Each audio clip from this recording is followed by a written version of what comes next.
Shalom à toutes et à tous. Béni soit notre Seigneur Jésus-Christ, pour l'opportunité qu'il m'offre de traiter de ce sujet très important, qu'est le satanisme dans l'industrie du son. Que Dieu, le Père en Jésus-Christ, par le Saint-Esprit, nous dispose tous, et nous aide à comprendre davantage les ruses de plus en plus fines et subtiles du diable, afin de les éviter, et avertir les autres du danger.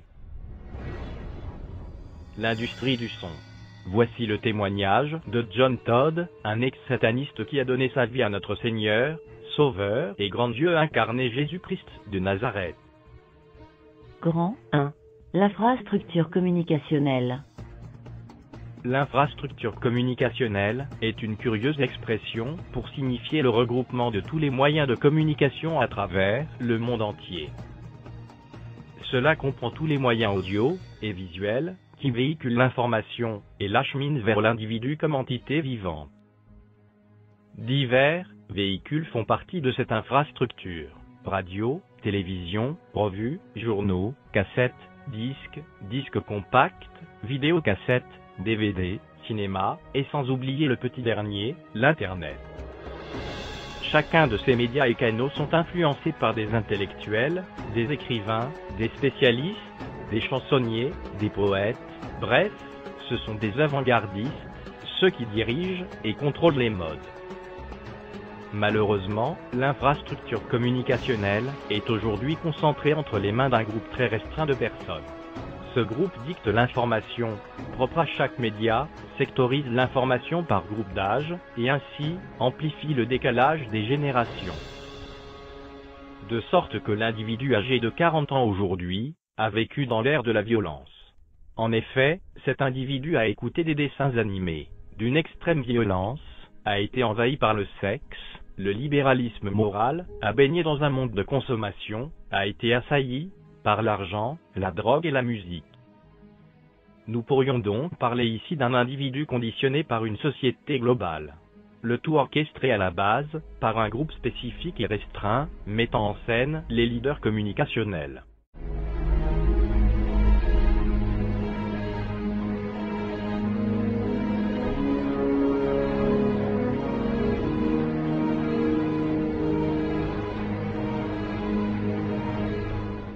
À l'origine, la musique rock fut une forme de révolution contre les mœurs religieuses chrétiennes. Très vite, on voulut se débarrasser de tous les tabous établis autour de la sexualité, lesquels étaient effectivement répressifs à la liberté des individus.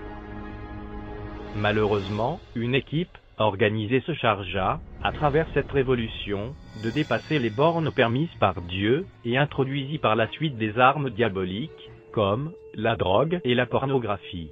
De nos jours, l'industrie de la musique véhicule des thèmes comme le sexe, la drogue et le règne satanique. Le jeune de la nouvelle génération est, dès le départ, presque vaincu.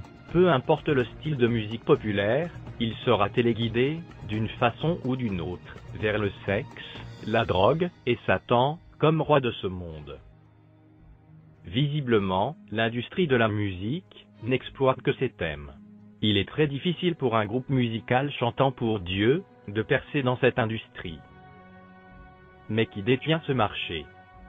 Un groupe très bien nanti, financièrement, qui se fait appeler souvent franc-maçon. À titre d'exemple, le chanteur Ozzy Osbourne avoue que sa pochette de disque et sa stratégie de vente sont dictées d'avance par un groupe d'individus dont il ignore l'identité. Plusieurs autres groupes sataniques font les mêmes affirmations. Les pays communistes ont été éblouis par un groupe de penseurs athées qui ont véhiculé une idéologie et séduit 2 générations. Les hommes et les femmes de ces pays ont oublié Dieu dans leur vie. Prenons l'URSS et ses satellites d'hier. Dans tous ces pays, l'État dirigeait et contrôlait l'information de tous les véhicules communicationnels. Donc, on devine que l'information à l'état pur n'existait pas. Elle était biaisée et faussée. En vérité, toutes les pensées qui allaient à l'encontre de l'idéologie communiste étaient rejetées par l'infrastructure communicationnelle de ces pays.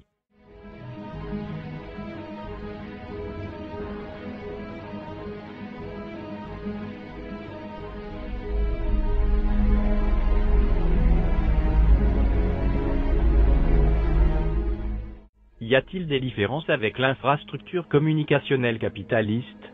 Non. Il n'y en a pratiquement aucune. Les têtes dirigeantes capitalistes choisissent l'information qui doit être transmise à la population, dirigent et segmentent les médias et retranchent l'information non conforme. La seule différence survient lorsque quelqu'un crie au mensonge. Ils sont moins intransigeants et laissent passer l'information en lui donnant un cachet ridicule. L'élite détenant l'infrastructure communicationnelle nous ment et nous oriente directement vers l'Antichrist. Petit a. L'industrie du son. Ce qui suit est un exemple typique de manipulation des idéologies. L'industrie du disque ou du disque compact a toujours été, à travers les générations, un moyen de défoulement propre à l'adolescence. La façon dont sera vécue cette phase très critique qu'est l'adolescence aura une très grande influence sur le futur comportement social de l'individu. La musique qui s'adresse à la clientèle jeunesse ou teen club est aujourd'hui segmentée. Naturellement, de petits sous-ensembles cohabitent à l'intérieur de chacun de ces segments. Voici quelques extraits de musique rock et punk. Ils ont conditionné les mœurs des jeunes des années 1970, 1980, 1990 et 2000. La majorité des faits suivants proviennent du témoignage du pasteur Gary Greenwald sur une cassette intitulée The God of Rock et enregistrée lors du congrès mondial de 1981 à Philadelphie du Full Gospel Businessmen Fellowship International. Ces extraits sur la musique satanique sont l'union de témoignages catholiques et protestants. 1.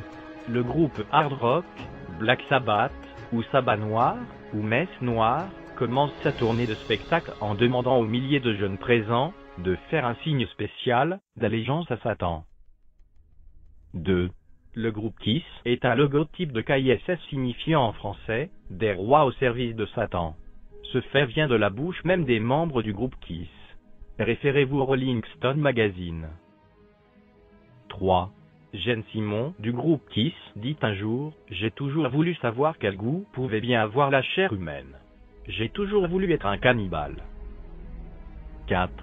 La musique du groupe Kiss se réfère à des sujets tels que la sorcellerie, le satanisme, le feu de l'enfer, l'astrologie et la projection astrale.